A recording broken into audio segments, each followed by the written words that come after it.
আসসালামু আলাইকুম শেখ। ওয়ালাইকুম আসসালাম ওয়া রাহমাতুল্লাহি ওয়া ভালো বারাকাতুহু। আছেন শেখ? আলহামদুলিল্লাহ, বলেন।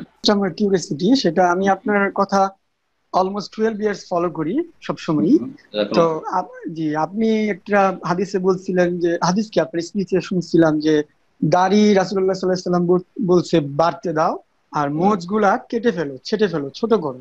জি। তো আমার ছোটবেলা থেকে একটা প্রশ্ন, সেটা হচ্ছে যে সৌদির যে রাজা বাদশাহ, তারপরে সরকারি পর্যায়ে যারা থাকে, তারা দাড়িগুলা সব ছোট ছোট করে। তো এত জি। বড় একটা ইসলামিক রাষ্ট্র, সহিহ সুন্নাহর দেশ, তো এটার কি কোনো অপশন আছে? কারণ আমরা যারা কাজ করি দাড়ির ক্ষেত্রে, আমাদের লম্বা দাড়ির ক্ষেত্রে অনেক সমস্যা হয় মাঝে মধ্যে।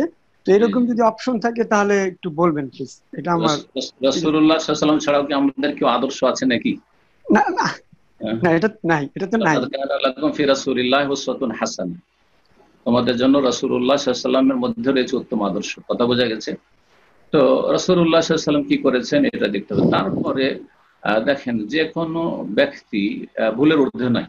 যে কোনো ব্যক্তি, যে কোনো স্তরের ব্যক্তি ভুলের ঊর্ধ্বে নয় এবং ত্রুটি মুক্ত নয়। এই জন্যই রাসূলুল্লাহ সাল্লাল্লাহু আলাইহি ওয়াসাল্লাম ছাড়া অন্য কেউ আমাদের জন্য আদর্শ না।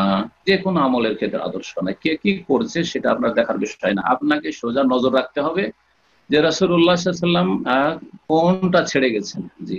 ওমা আতাকুমুর রাসূলু ফাখুযু, যা রাসূলুল্লাহ দিয়েছেন তা নিয়ে নাও।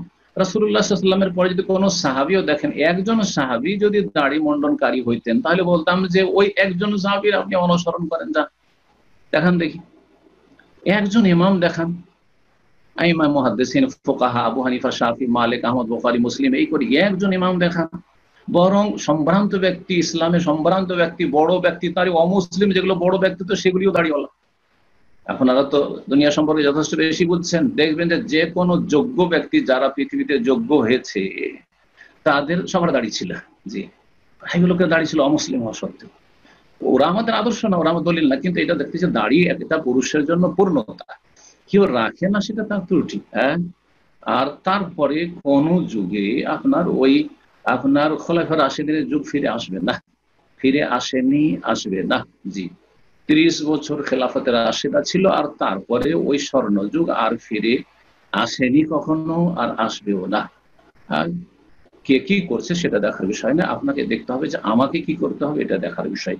আপনি দিন ইসলাম পালনে কষ্ট হবে, কারণ আপনি এমন যুগে আছেন যে যুগে বাদাল ইসলাম গারিবান ও সায়াউদু কামা বাদা গারিবান।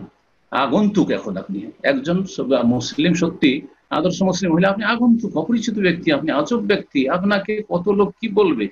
কিন্তু আপনাকে আপনার জান্নাতের জন্য কষ্ট স্বীকার করতে হবে, মানসিক, শারীরিক, বহু রকমের কষ্ট হতে পারে, প্রস্তুত থাকতে হবে সেই কষ্ট বরদাস্ত করার জন্য। যেমন ফুল তোলার জন্য কাঁটাতে হাত ঢুকাইতে হবে, কাঁটা লাগতে পারে, ঠিক ওই রকমই আপনার ইলিশ মাছ খুব প্রিয়, ইলিশ মাছ খেলে আপনাকে অনেক কাঁটার কষ্ট পোহাইতে হবে, তারপরে ইলিশ মাছ খেতে পারবে। এই জন্য বাঙালি জাতি ছাড়া আর অন্য কোনো জাতি ইলিশ মাছ খেতেও পারে না। তো কথা হচ্ছে যে মনে রাখবেন যে কষ্ট না করলে জান্নাত পাওয়া যাবে না। রাসূলুল্লাহ বলেছেন হুফফাতিল জান্নাতু বিল মাকারিহ, জান্নাতকে কষ্টদায়ক বস্তু দিয়ে ঢেকে রাখা হয়েছে। তো বিশেষ করে প্রতিকূল পরিবেশ, যেখানে অমুসলিম পরিবেশ বা পাপিষ্টদের পরিবেশ, সেখানে ইসলামিক ফেস নিয়ে, দাঁড়িয়ে নিয়ে, টাকনোর উপর কাপড় নিয়ে চলাটা কঠিন, কষ্টকর। কিন্তু আপনি তো সেই রকম সমাজ বেছে নিয়েছেন, যে কোনো কারণে হোক, বা সেখানে থাকতে বাধ্য হয়েছেন। সুতরাং একটু কষ্ট করে আপনার দিন পালন করতে হবে, যদি জান্নাত আপনার মুখ্য উদ্দেশ্য থাকে। আর যদি ওর চাইতে বেশি সহজ চান, যে একটু সহজে আমি দিন পালন করি, তাহলে মুসলিম পরিবেশে চলে আসেন, মুসলিম পরিবেশে থাকেন, অনেকটা সহজ হবে। বাংলাদেশে দাঁড়িয়ে নিয়ে চলাটা এমন কোনো মুশকিল নয় ইনশাআল্লাহ। টাকনার উপরে কাপড় থাকলে এত কোনো মুশকিল নয় ইনশাআল্লাহ। দাঁড়িয়ে লোক ওখানে লক্ষ লক্ষ মানুষ আছে, আর সেখানে অনেকটাই সহজ তুলনামূলক।